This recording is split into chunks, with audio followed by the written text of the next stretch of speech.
कहो वो चांद कैसा था, कहो वो दश्त कैसा था, जिधर सब कुछ लुटा आए, जिधर आंखें गवा आए।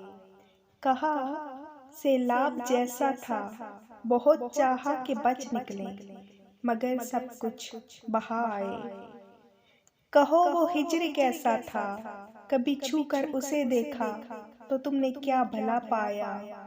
कहा बस आग जैसा था, उसे छू कर तो अपनी रूह पे तन मन जलाए। कहो वो वस्ल कैसा था, तुम्हें जब छू लिया उसने तो क्या एहसास जागा था। कहा एक रास्ते जैसा, जिधर से बस गुजरना था, मकान लेकिन बना आए। कहो वो चांद कैसा था, फलक से जो उतर आया तुम्हारी आंख में बसने। कहा वो ख्वाब जैसा था, नहीं ताबीर थी उसकी, उसे एक शब्द सुला आए।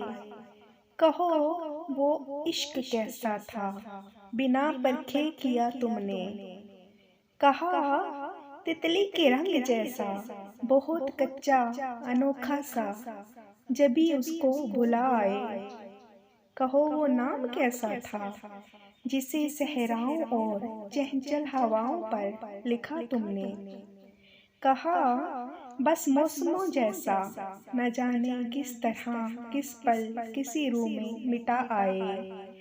सुनो ख्वाहिश की लहरों पर संभलना क्यों हुआ मुश्किल, बताया पानियों पर ख्वाब की रखी बिना जैसे। भला तुम रूह की इन करचियों में ढूंढते क्या हो। कहा ये इतनी रोशन है कि सूरज है दिया जैसे। सुनो आंखों ही आंखों का बयां कैसा लगा तुमको। लगा फूलों से सरगोशी सी करती है सबा जैसे।